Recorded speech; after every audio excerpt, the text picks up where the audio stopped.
Welcome to HIPAA Best Practices for 2019. My name is Andrew, and I work in marketing here at Security Metrics. And our presenter today is George Matiaki, and as you can see on your screen, he holds the credentials of QSA, PAQSA, CISSP, and CISA. He has a lot of experience helping organizations with their HIPAA compliance, helping them to secure PHI and really just make sure they are following the HIPAA guidelines. So we're excited to hear from him today, and I'm sure he'll have a lot of great information to share with us. Just a little bit of background about Security Metrics before we dive in here. So we've been helping organizations comply with mandates, avoid security breaches, and recover from data theft since 2000. So whether it's HIPAA, the PCI DSS, or GDPR, we help businesses meet these compliance requirements. And, it's really our goal to close the gaps in your security and compliance efforts. And just a couple of housekeeping items before we get started. Just a reminder, we are recording this presentation today, and we will be sending out a recording of this presentation to the email that you used to register for today's webinar. So keep an eye out for that in the next few days. We'll get that sent out. Also the slide deck as well. We will be sending you a copy of the slide deck for your review. And then one other thing, at the end of the webinar today, we will be leaving probably about 10 minutes or so, 10 or 15 minutes for a Q&A session. So throughout the webinar, if you have questions that come up, feel free to chat those in using your GoToWebinar control panel. And we'll be keeping track of those questions as we go, and we'll try to answer as many of those as we can. If we don't get to your individual question at the end of the webinar, we will reach out to you via email to make sure you get your question answered. So, all right. Well, with that, I'm going to go ahead and turn the mic over to George, and then he'll go through our agenda for today, and we'll get started. Thanks, everyone, for being here. Thank you. So this morning, our agenda will be the following. We're going to take a look at what we learned in HIPAA in 2018, and then we're going to discuss the top 5 healthcare breach threats as reported by HHS. And then finally, we're going to get into tips for securing your data and HIPAA compliance in 2019. So as we move through these areas, some things may get a little possibly overwhelming if you're new to HIPAA, but just focus on the big picture items. Definitely the top 5 threats that you as compliance professionals will have to worry about and address in 2019. All right. So what did we learn from 2018? You'll notice in the slide we were able to see how organizers were reacting, and we observed that they really weren't keeping up with cybersecurity. So there's definitely a gap in what's happening in security and how the healthcare organizations are reacting, trying to keep up with all the different vulnerabilities that come up. And so much so that we had a report from the Identity Theft Resource Center that showed that healthcare security breaches accounted for 29.2% of all the data breaches last year. And so that's a significant amount.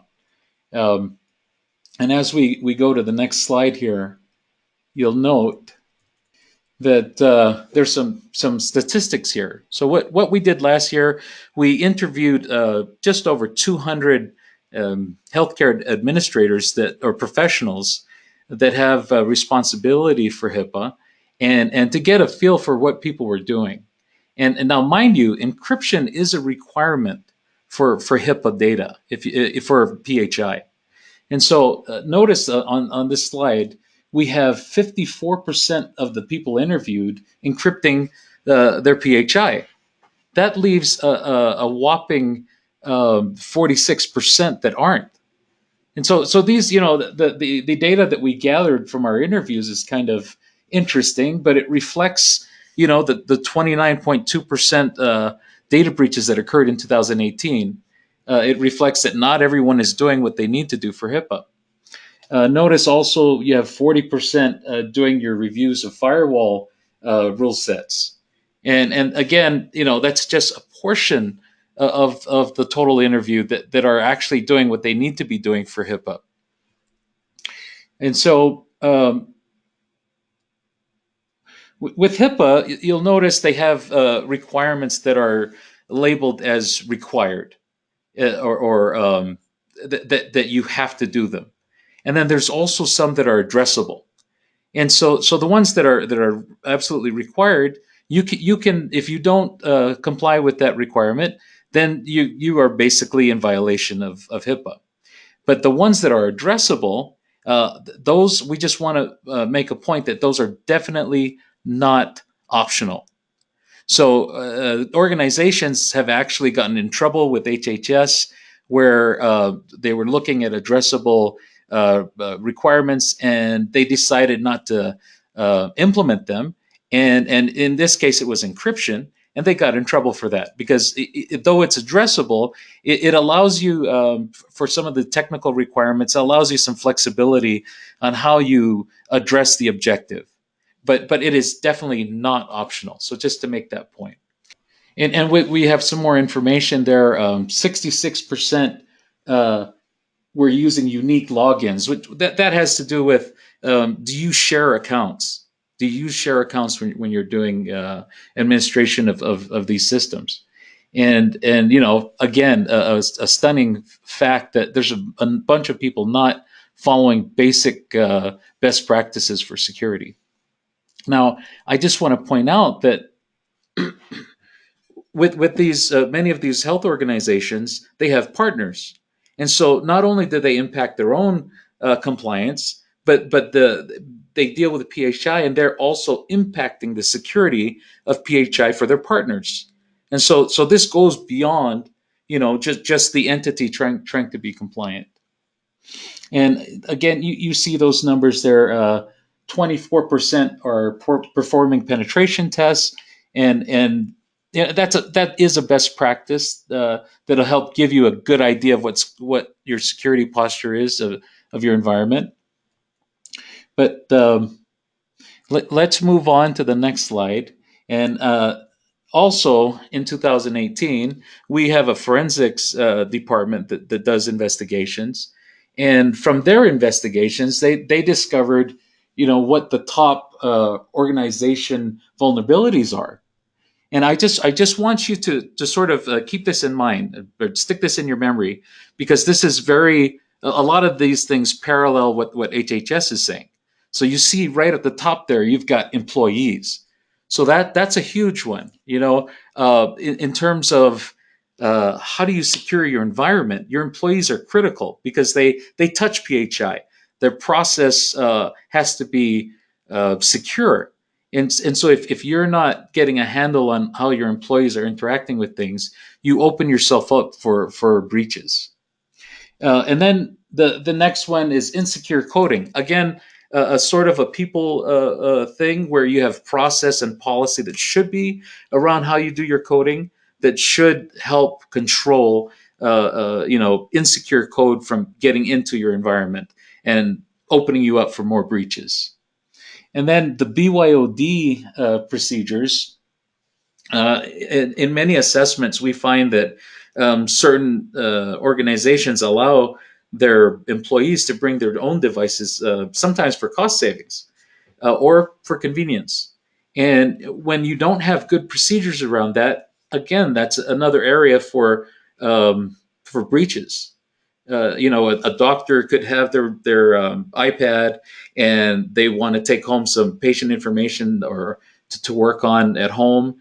And then if you don't have a good process around that, let me just re-emphasize this. If you have PHI anywhere on any device, it needs to be encrypted. So just to re-emphasize that point. And then third parties. So with regards to third parties and breaches, you have to have a good vetting process in place. You have to have a well-established vendor engagement process. So that you ensure if you're dealing with PHI with a third party, they do have appropriate security in place to protect the privacy of the patients. And then finally, insecure remote access. Now that has been an area for a while that's the breaches have occurred. Uh, Not configuring remote access to your environment correctly opens you up to all sorts of attacks, and attackers, hackers are constantly looking for organizations that haven't configured the remote access correctly. And so these are some of the major areas that our forensics found are where people are having breaches because of how things are situated in their organization. So this slide is it's issues with a compliance mentality. It, when we do assessments, and people react differently.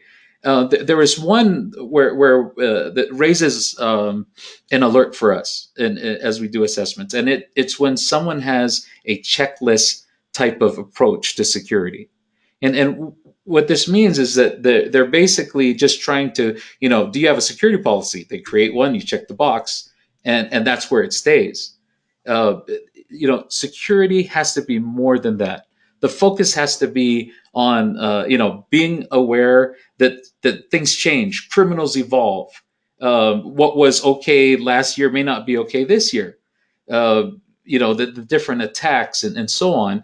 You have to constantly change to address your environment and to properly secure it. So having a checkbox or a checklist mentality with compliance is opening yourself up for breach.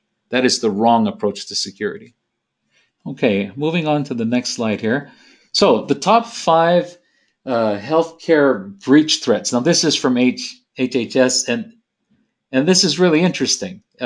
They actually put out a publication, which is that showed these top threats, and we're going to get into that in this next slide. So the one on top of their list is email phishing. Now this has been around since, you've probably heard of the Nigerian prince that's ready to help you get his money out of some account. That's been around forever, and that still works today. From Sophos, they have data on this, and they show that 80,000 victims are hit every day with these types of scams. And so the PHI world, that there's value in that data, they're part of that. And so with email phishing, it used to be earlier on, it was a lot easier to figure out. They had grammatical errors, they had URLs that were strange, and things that didn't look right. The level of sophistication, because there's money in this, right, has risen to the point where it's not easy to detect.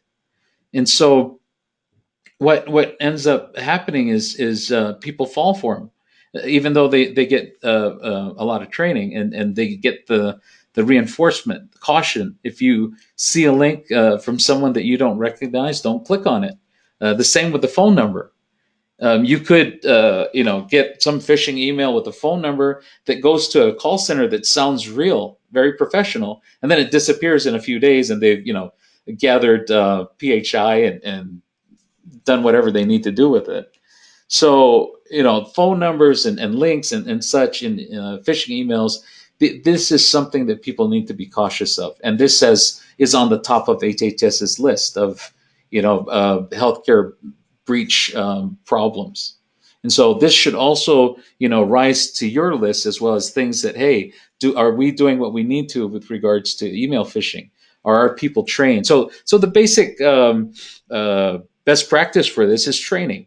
You train your employees to not just out of curiosity click on links that come through in emails that they don't recognize, and you train them, don't just call phone numbers that you don't recognize.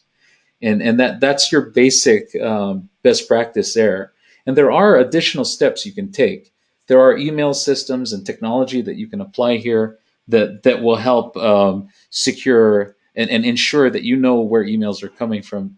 Some sort of authentication mechanism. Those are definitely additional things you can do for that. Okay, so that's the email phishing. Um, we're going to move on to the next item, which is ransomware. So ransomware is, that's, I mean, it relative to how long I've been with computers, that's kind of a newer thing.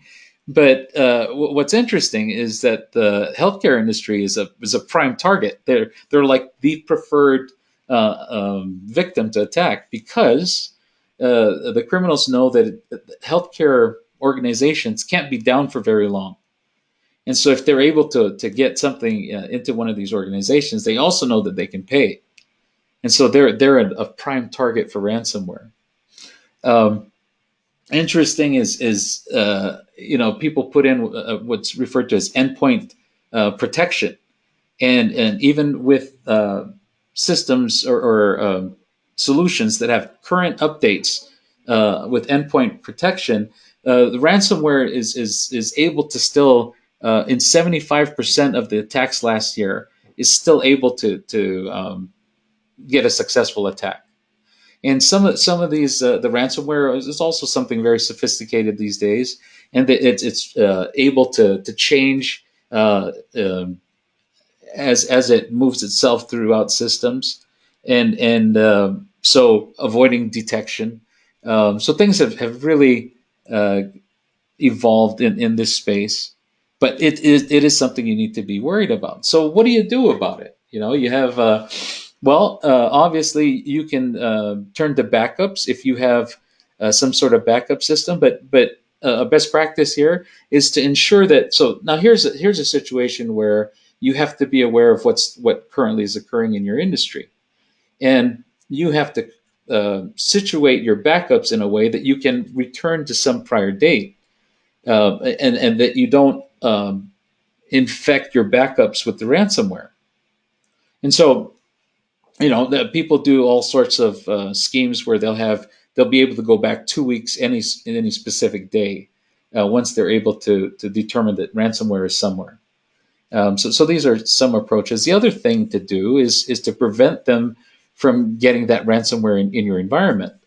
Um, so patching systems is key to this, and you know educating your employees. Again, it's already been mentioned here for the phishing, but this is another area where if you get an email that you click on the link and it tries to install ransomware in your system, that's another way you could get infected and get ransomware. So training your employees, ensuring that systems are patched and up to date, and getting a good backup system that ensures that you won't accidentally get your backups infected, are best practices to combat ransomware. All right, so ransomware. Now we're on loss or theft of equipment and data. So in this current age, we have mobile devices, we have little thumb drives, we have all these areas where we could possibly have PHI. Again, let me just reemphasize: if you have PHI anywhere, sitting somewhere, it needs to be encrypted. So this includes, uh, smartphones, tablets, any of these mobile devices that could possibly, laptops that could possibly be stolen or lost. And so that becomes another critical breach point, and that's number 3 on the HHS list here. And so best practices, you should have policy and procedure around any devices that are allowed in your environment. And so in the policy, you specify, how the devices are allowed to be used in your environment, and you keep an accurate inventory of the devices, so you know exactly what's going on and when something gets lost. And so these are some best practices that will address the issues with losing devices. And this is not a new problem. This has been around for a long time, and people have been using encryption uh, for things beyond HIPAA. So that's a very basic security principle. And the other thing around those devices is physical security. So ensure that you have a process. So for example, if you have thumb drives that are used by the company, make sure there's a process of checking them out, bringing them back in, making sure if you have PHI on them that they are being encrypted. And so process and policy should be built around these devices. All right, the next item, the next slide here, is where we have some insider, possibly accidental. In the case of phishing emails, that would be an accidental breach of PHI, or intentional. Let's say an employee or a contractor, a third party, someone that has access to the inside systems is mad or wants to try to make some money off of some PHI. This is where that breach occurs, and number 4 on our list here. So, what do you do with that? Again, employee training is important to prevent the accidental stuff, and then the intentional data loss. So I haven't mentioned this yet, but if, many of you will recognize this. But there's what's called the principle of least privilege, which means you only give people access to what they need for their job.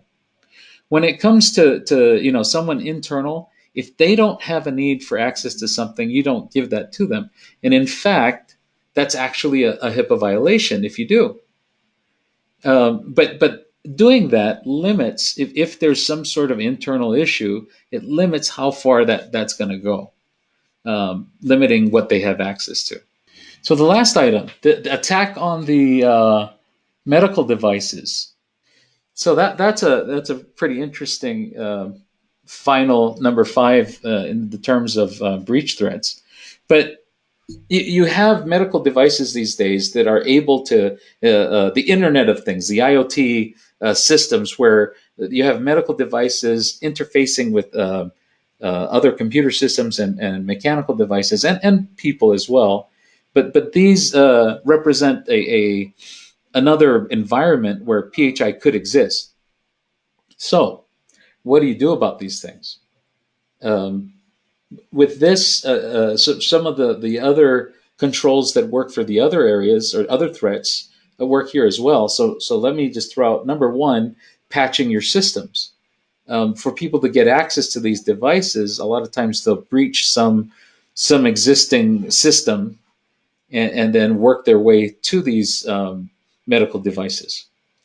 So patching is important. Patching as much as possible with the medical devices, and sometimes these devices are proprietary, and the patching mechanisms aren't able to be put in place. And so, in that case, what do you do? Well, in those cases, if PHI does not have to be on the device, you basically turn features off that don't need to be there. If there's a wireless feature on the device and that's not in use, turn it off. So basically, these are attack vectors. You're minimizing the number of ways that this thing can be attacked. And in addition to the technical controls, you can put on physical controls. You control how that device is used in the organization. You monitor where it goes. You monitor who takes it out, and then you can also do. This is pretty techy, but you can analyze traffic and look for when traffic changes. So that's a deeper way to look at and try to protect those devices from being compromised. And I noticed in my own assessments, I've noticed a lot of those devices have little USB ports. And so, if you can disable the USB port, anything you can disable that doesn't need to be available will help you minimize the ways people can attack that thing. Okay, so there you have it. There's the top 5 per HHS of threat vulnerabilities. Let me just give you a little example of what happened with a medical device. There was an incident where an attacker took over a Windows server, got the Windows server, and this Windows server was hooked up to a heart monitor. And so what they what the attacker was able to do, he was able to get at other heart monitors and cause them to reboot up and down, and this causes risk for the patients, and so not a good situation. Um, and this is the third item, and this item is going to be a little lengthy, and this is where there's going to be a lot of items we talk about, but tips to improve HIPAA compliance in 2019. And so we have a whole bunch of items we'll talk about here. So the next slide, this is where you start, right? How do you protect something? You have to first know what you have. You have to quantify it. Where does it live? Where does it move around in our organization? And so, this slide's sort of indicating, um, how are you going to protect? How are you protecting PHI? And you need to know where this thing is, where where it gets processed, who touches it, what systems touch it, how does it come into your network, um, how does it become a physical file? All these things come into play in trying to figure out, how you're going to protect it. And so, with PHI, there are 18 unique identifiers that HIPAA references, things like your name, dates, birth dates, social security number, people over 89. There's things that could uniquely identify a person, a full face photo, things like that, and with some health information, the past, present, or future state of your health, insurance information. So these are the things you're trying to keep. You're trying to keep private and protect. Um, all right, let's move to the next slide.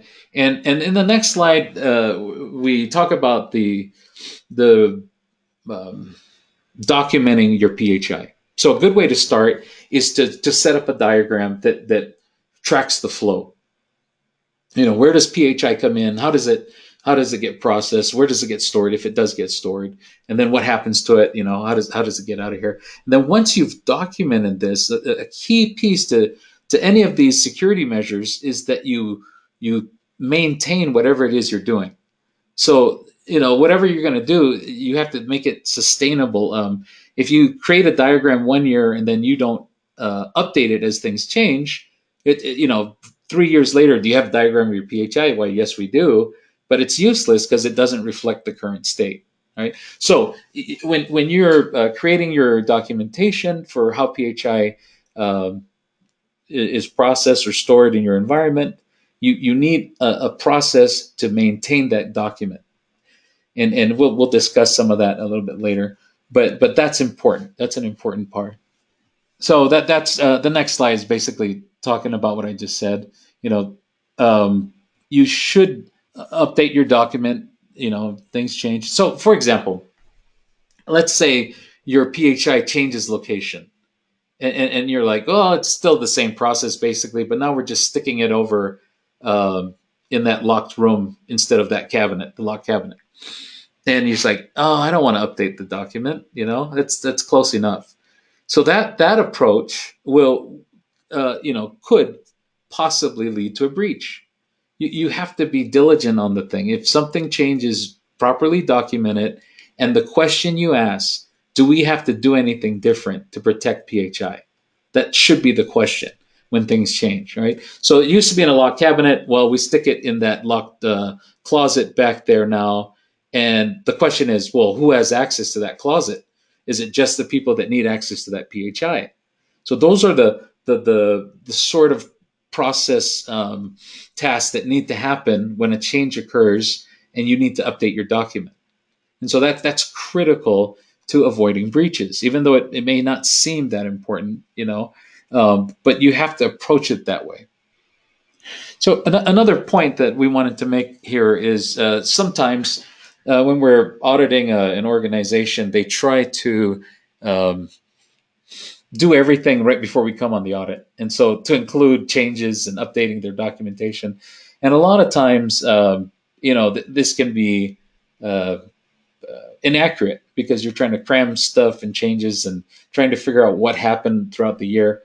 So the better way to do it is in increments, right? So every time something changes, you have a regular process to do to update the documentation rather than trying to save it for later because it's not that important. That this is something very important, and it helps you protect your PHI. And so let's associate that, right, with patient harm.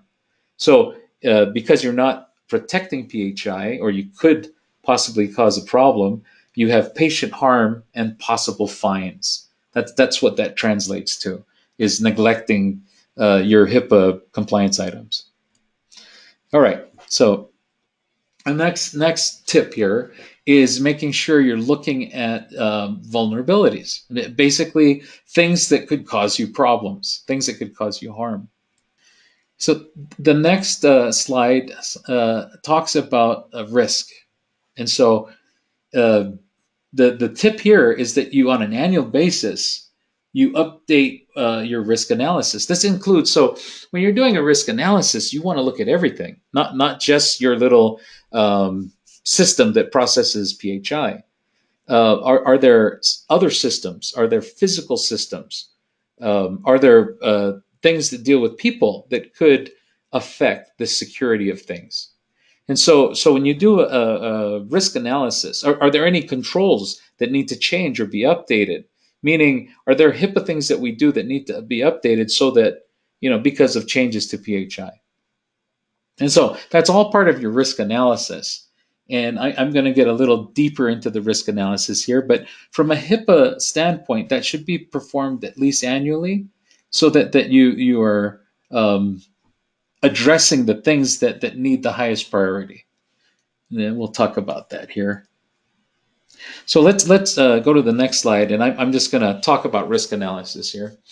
So with risk analysis, you're looking at vulnerabilities. Vulnerabilities being some sort of issue, like a flaw in design, or something that could cause you a problem.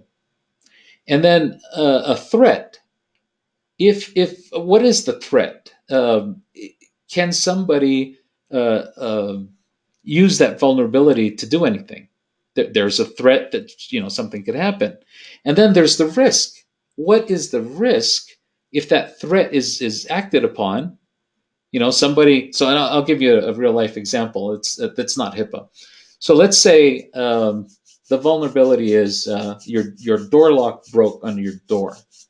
And so that's a vulnerability. Now the door doesn't lock. So what's the threat? Well, if that's the door to a kitchen room, with utensils and stuff in there, there's a threat that someone could go in there and do stuff, steal stuff. Well, what's the impact? Well, the impact, that's where your risk comes in. The impact is, well, we could lose a bunch of utensils. Well, let's change the scenario. What if that was full of PHI records, a bunch of boxes that people said, this is old, we'll store it here for now and we'll figure out what to do with it later. Well, now your impact's huge. You could have a data breach, HIPAA violation, fines, etc. And now the risk, the impact is a lot higher. So the threat is the likelihood. How likely is it, how likely could this vulnerability be exploited? And then the impact has to do with what could you lose? What's the value of the loss? And the risk is you're figuring out the liability, or I'm sorry, the probability times the impact, and that equals your risk. The higher the probability, the higher the impact, the higher the risk. And so in your risk analysis, you're going to come up with vulnerabilities and threats and what the impact could be, and that's going to help determine what your risk is. And the higher risk items should be addressed first. And so sometimes for organizations that haven't really done this, this can seem overkill. That they're like, well, we know what we need to do. We don't need to do this extra step. What's this for? Well, this extra step helps you prioritize what you need to address. All right. So the next slide talks about risk levels, and so as you're figuring out all the possible things that could happen, and the impact to your company could be reputation problems and or loss, financial loss, whatever it might be. You're going to rank these, and then you're going to set a plan of what you're going to do, and this becomes your mitigation plan. So, with the risk analysis and the way it should happen, you should prioritize your risks and what your mitigation plan is going to be, and assign a person or a group and give it a date. Set a date, and I'm recommending that um, because sometimes when you don't set a date, things can kind of get lost, and this shouldn't be like a nebulous thing, right? These are clearly defined action items that need to be addressed to mitigate risks, actual real risks to your organization. Okay, and this slide is just sort of emphasizing the fact that you can't delay this thing. You have to do it immediately and take action on it because it is important. And I've observed organizations that delay on mitigating risk, and this can cause problems for organizations. And that's why I suggested setting a date and ensuring that you assign a resource to it, and approach it that way. So don't delay because it's easy to lose sight of what needs to be done. So security and privacy uh, policies and procedures. So HIPAA has a lot of required policies, and there's some people offer templates for this to help with that. And I've seen some of the ones done by lawyers, and they are awesome. They address all the requirements of HIPAA. So you do want to take some time to do those correctly, so that you ensure you're meeting all the HIPAA requirements. So this raises this point here. We want to emphasize that you have to place someone in charge. The way I think of it is there needs to be somebody that goes to sleep at night and worries about this. This is what they worry about at night. Is everything the way it needs to be? What do I need to move forward, etc. But assigning someone to this responsibility as some sort of security official is going to ensure that these HIPAA requirements get the necessary attention. Um, and so that is a requirement. It's a HIPAA requirement, and it is absolutely necessary for a successful implementation of HIPAA controls. Another recommendation that we would make is that you involve a security professional. Someone that understands security and that can help with maybe some areas that whomever takes on this responsibility may need some help in. One other point to make here is be careful. So you don't want the security person to also be the one that actually has to go fix the security problems that they detect. It's kind of like fox guarding the hen house, right? So ensure that there isn't a conflict. The person running vulnerability scans, finding vulnerabilities in the network, shouldn't be the one that needs to go and fix it. These need to be separate, so that they can, the person says, hey, this needs to be fixed, and they follow up on it, and they say, hey, security guy or network admin guy, you need to address this, and that gets addressed correctly.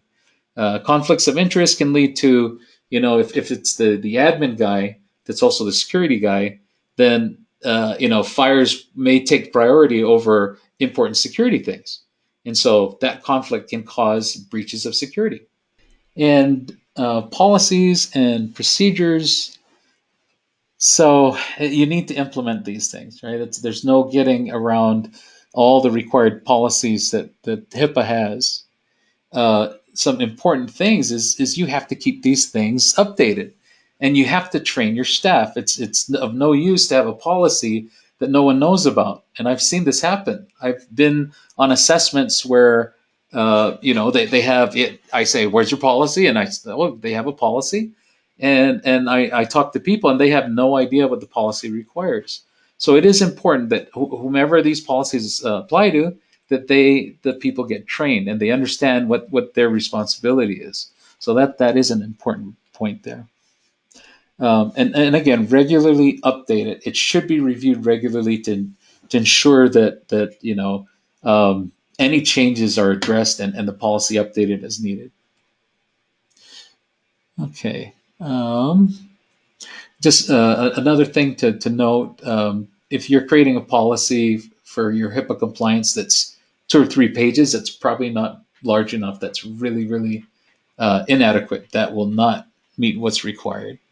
Um, but I would, if you're having trouble in that area, definitely that there are people with templates that can help you um, uh, meet all the requirements for HIPAA on policies. All right, some example policies. So here's some things that you're absolutely going to have to do. Um, and so you see on this slide here, you have some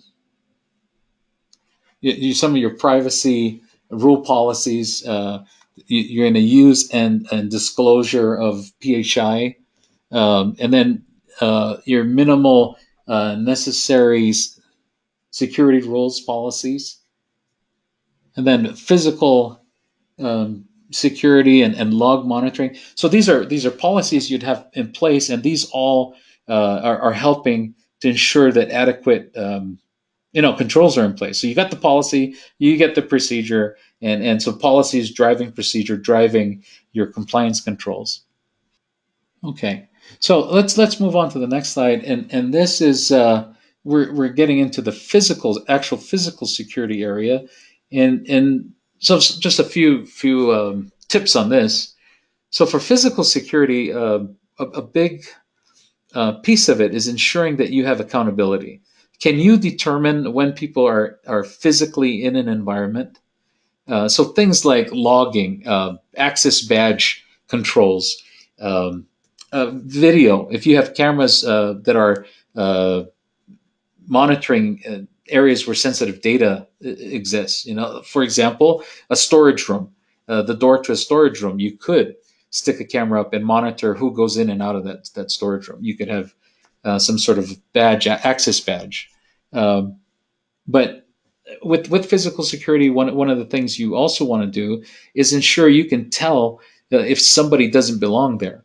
And so, oftentimes, people will have a policy that requires visitors to either wear something, some sort of a badge, or be escorted. And so, these are policies and procedures you put in to help um, strengthen your physical security. Physical security for now, in my assessments of HIPAA, um, I've been surprised at how many times I find old files sitting in some room that people forgot about, and it's I don't know why, but it happens a lot, especially when one company will buy another company. You'll see, basements full of old boxes of PHI just sitting somewhere, and sometimes not even locked, and people forget about them. There's no tracking, and people don't know that there's PHI often in some area. So this slide emphasizes the point that if you have some offsite storage of files, you need to ensure that there's some documentation. People know where they are, and it doesn't get forgotten. Um, and then and then security deteriorates, and then you have a breach. So definitely something to consider. A tip. Okay, so I'm going to move on to the next slide here, and it's about role-based access. Now back to the principle of least privilege. Role-based access. So I mentioned earlier that if you have access to PHI that you don't need access to, that's a HIPAA violation. And role-based access is an approach to managing access that can help you limit access to just stuff that people need for their job. So, for example, if the front desk or administrative person does not need access to all of the file information, for example, X-rays, etc., but they just need a small portion, you can create the things they need access to and save that as a role. Then that role is how access is given to people. So this can be applied to a technology system. It can be applied in other ways, but many times this is deployed in some sort of a system environment.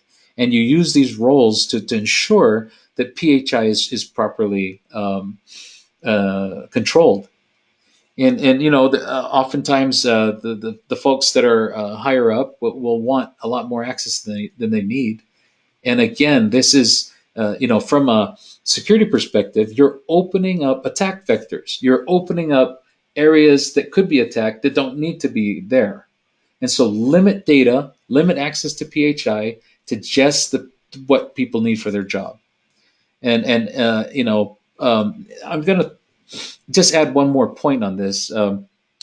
Sometimes people will say, "Hey, I have a medical emergency. I need to make an exception to this security rule," and you know, because there's a medical emergency, the life or death situation. And the way you approach this from a policy and procedure standpoint is you create policies that address, you know, if there is an exception, or what do you do? And so many times, for example, let's say, um, you know, something, a firewall rule had to be opened up to allow access to some important system.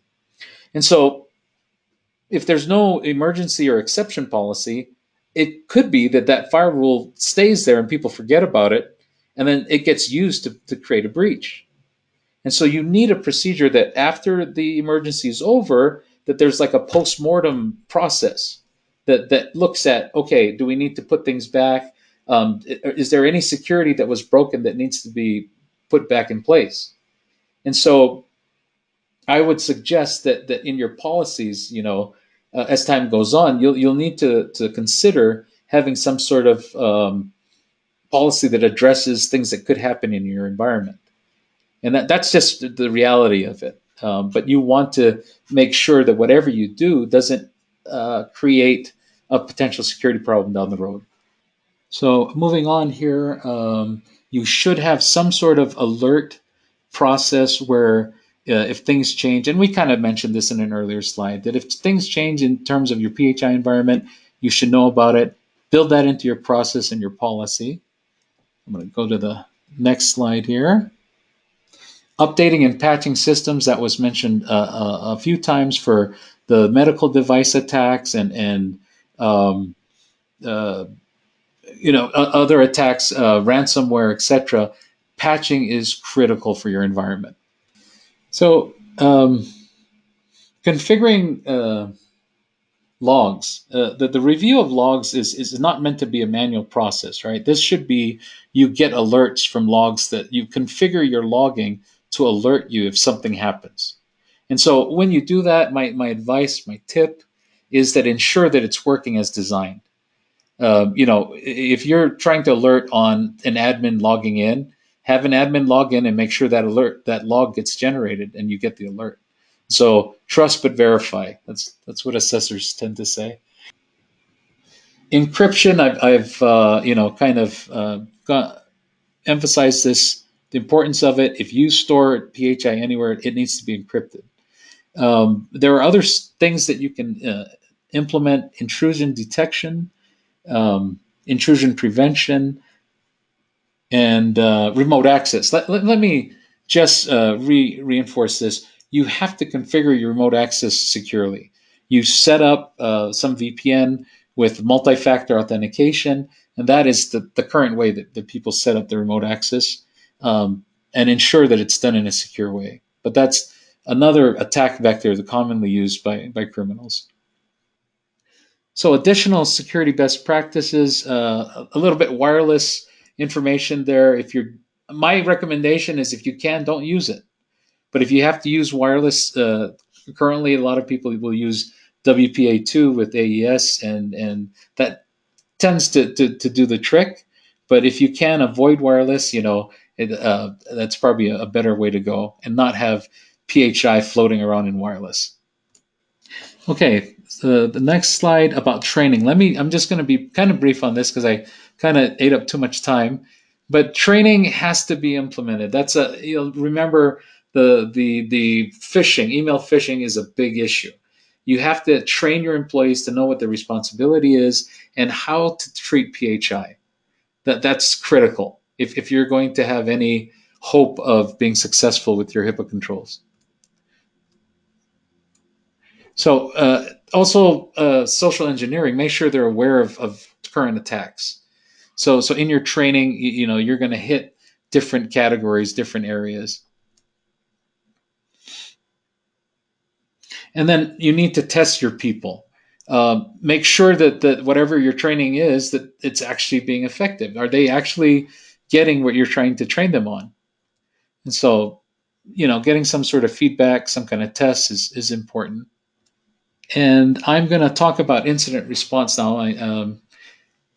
And so incident response is another important control.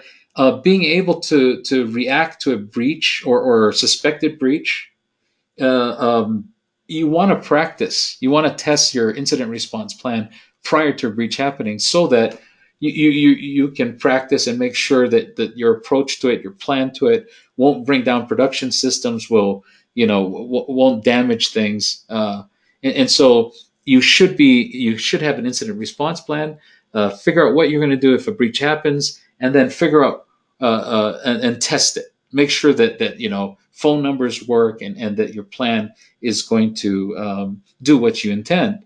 And then there should be a feedback loop. You should also be able to document lessons learned and update your plan based on your testing. All right, I'm moving on to again another training slide here, making sure we're reemphasizing the fact that training is so important. NIST has a number of attack vectors that they call out, and 5 of them have to do with employees. So let me just reemphasize that this is where a lot of breaches are occurring, is with issues with the employees. Okay, I'm moving. So takeaways. I'm sorry about the rush on the end, but what are the takeaways from this little presentation? So number one, you need to figure out what you have, right? So determine where your PHI is, and then as part of your HIPAA compliance, you should do an annual risk assessment, and that way you can figure out where you need to allocate resources and address any sort of threats, and then train and test your employees. So for me, those are big. Let me just put in one more point, and then I will turn time for Q&A. Um, i- this has to be a culture. You have to set a culture that comes from the top, and it has to be this is the acceptable behavior at our organization. That's how you're going to implement a HIPAA compliance program, security controls that actually works. Otherwise, if it's not the way things are done in an organization, people will be resistant to it, resistant to the change. And so again, I reemphasize the this needs to become a behavior, a culture that's pushed down from the top. And so these tips, hopefully the presentation is helpful to you, understanding what the big items are per the industry, and some tips that could help you become compliant. I'm going to go ahead and turn the time back over to our host, and I thank you for spending time with me. All right, great. Thanks, George. Some really great information today about HIPAA compliance. We've had a few good questions come in here.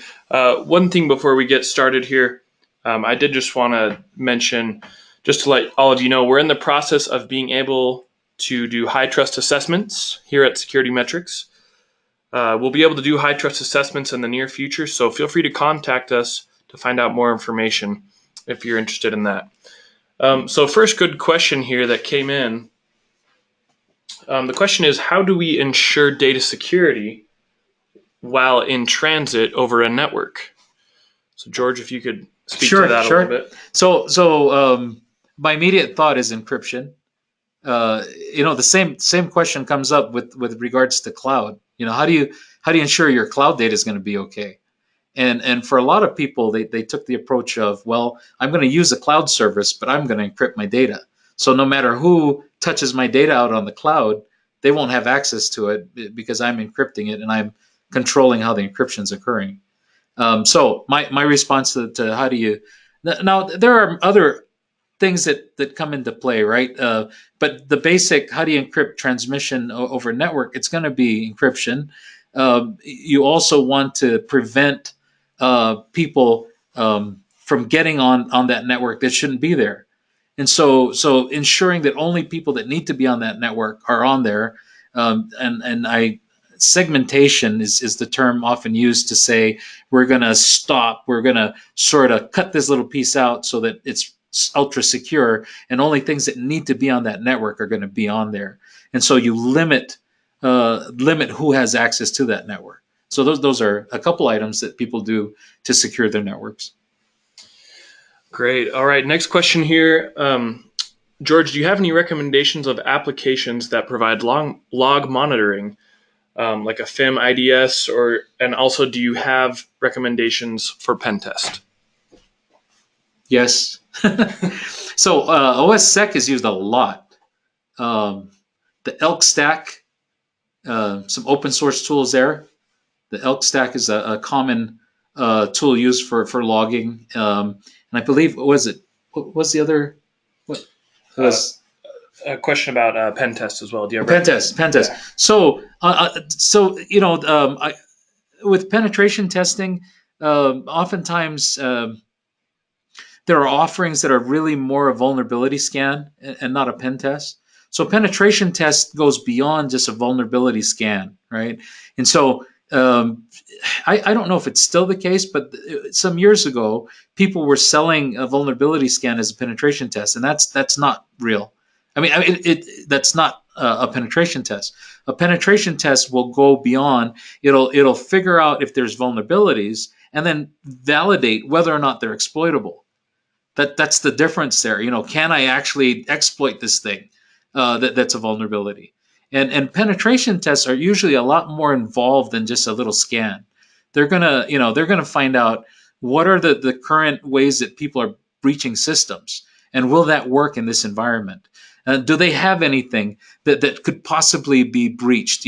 Flaws in design, flaws in the network, flaws in systems. So a penetration test is much deeper than a scan. So the question about who to recommend, you'll find if you go find some quotes that the price runs a very wide range, and so my recommendation is to get a clear get multiple proposals, and compare them. What are you getting for your penetration testing money?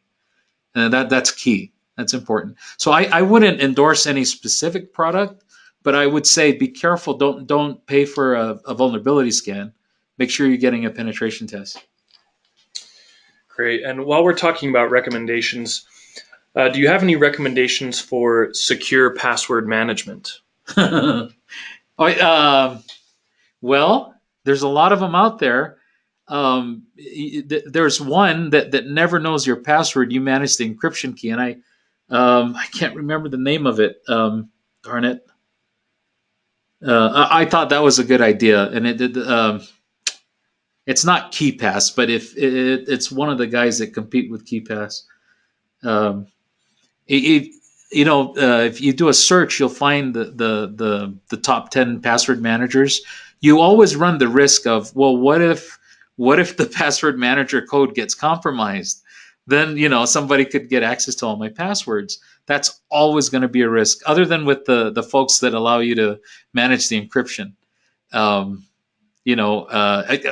assuming that wouldn't be as much a risk.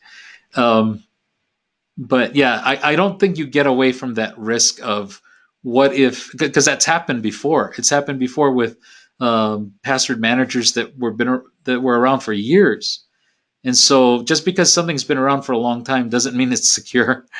So you have to have some trust when you're sticking your passwords in somebody's manager.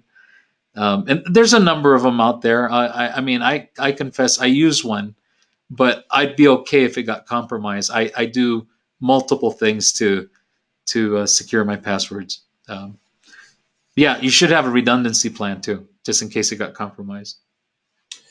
Great. Well, we just have time for just a few more questions here. One interesting question that came in, what about fire protection? Yeah, that's important. That's definitely a vulnerability. So, um, and I'm assuming it's for anything. So oftentimes data centers will have some fire suppression system, for your data systems. Um, and halon used to be something that people use, and then it changed to other chemicals. But for fire, that's many risk analysis type plans do incorporate a natural disaster into their, what do we do, from a risk perspective? How big is the risk? And the way you figure that out is you look at how many fires have occurred in an area that you're in, or that's one way to calculate it. But the question about fire, typically you have a sprinkler system or some fire extinguishers, and you put process around the fire extinguishers, get them inspected. That's typically how fire is addressed. You could get crazier than that if you're guarding something really valuable. Um, but that's a typical approach to addressing the vulnerability of having a fire. Okay, great. Another question that came in here, if you have a forum where people talk about their health, are we needing to address HIPAA? That's a really good question. Yeah, as a healthcare provider, I would not go near that thing. That's definitely. I would be hesitant to. The question is, do we have to worry about HIPAA in a forum where people are discussing their health issues? From a HIPAA perspective, they should do it in some anonymous form, but I don't think that's occurring in forums. But yeah, I mean, for the benefit of discussion and helping people learn things, it should be done in some sort of a way that they can't uniquely identify the health information with the person. That's what should be done. And so, as a healthcare organization, I would be very careful of getting involved in those. And recommendation is stay away from that, because that would be a HIPAA violation if you get involved in that and things get disclosed that shouldn't be. So, yep. Great. So just last couple of questions here. Would a device such as a Rocos core be sufficient for firewall monitoring, intrusion prevention for a small office? I'm not familiar with that device, but I suspect it's similar to some of the FortiGate or the Sonic Wall, maybe. I would, as long as it has. So here's some things to consider. I think most firewalls these days have the modern features where they can, they monitor. They have state. They can monitor state on the ports, and they're able to.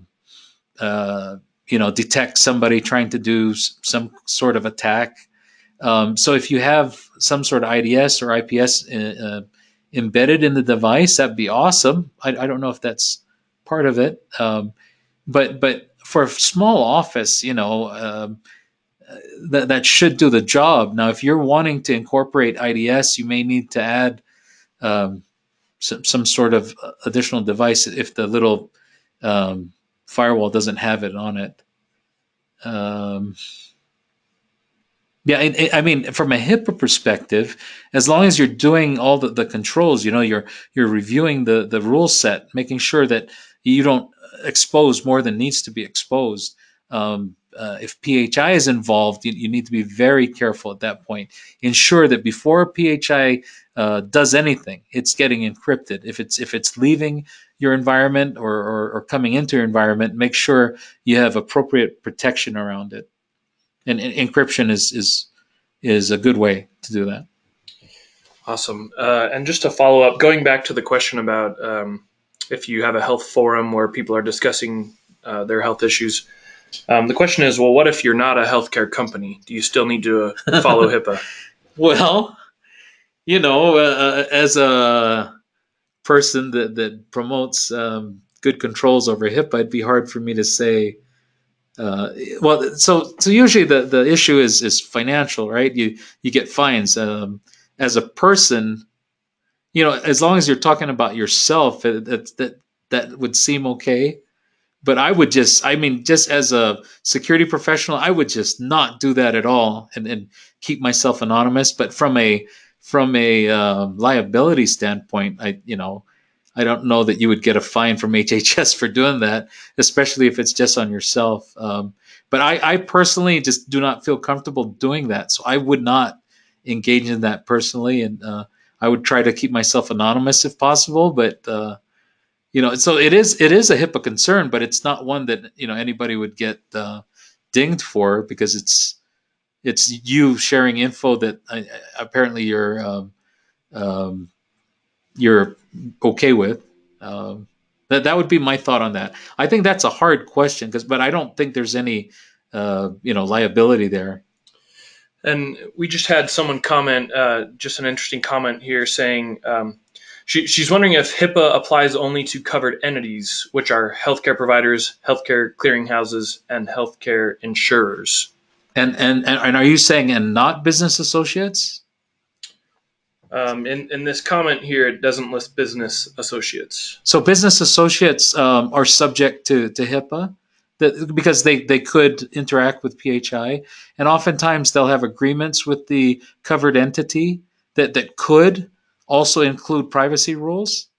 But typically, so the covered entities definitely are subject to HIPAA, and business associates that engage in providing services for them, for example, billing, etc., are also subject to HIPAA. Okay, great.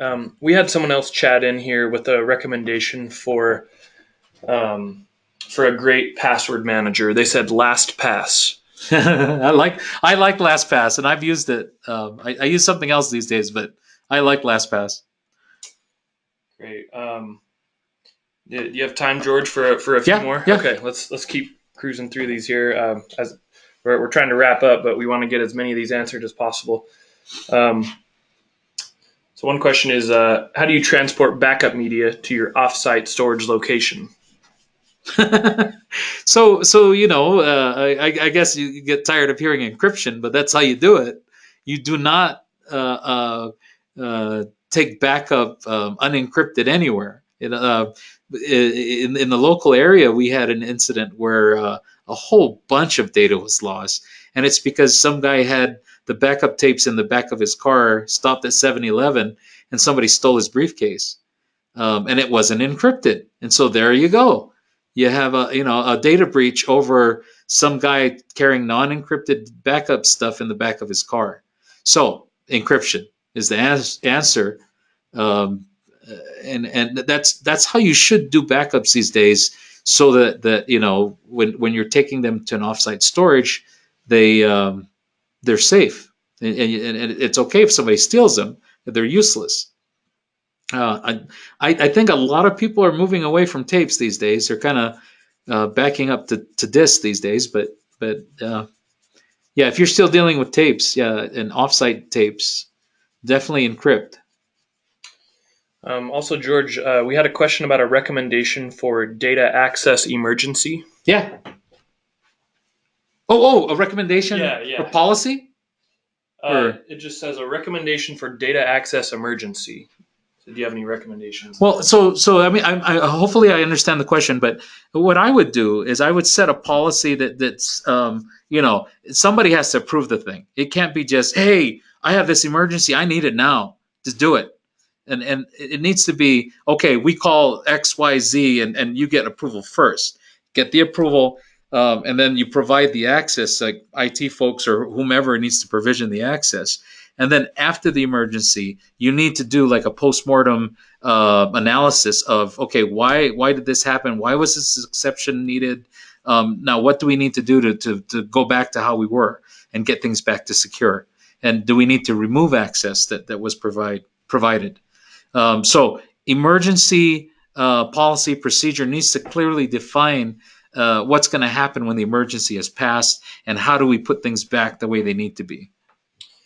And George, do you know how long encrypted emails need to be stored? Is there a time for HIPAA? Yeah. And we're talking about emails that have PHI. Yes.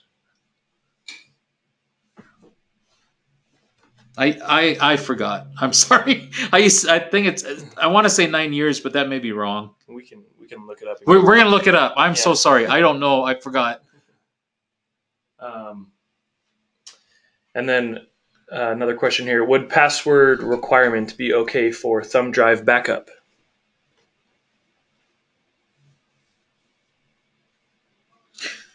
So again, if we're doing PHI,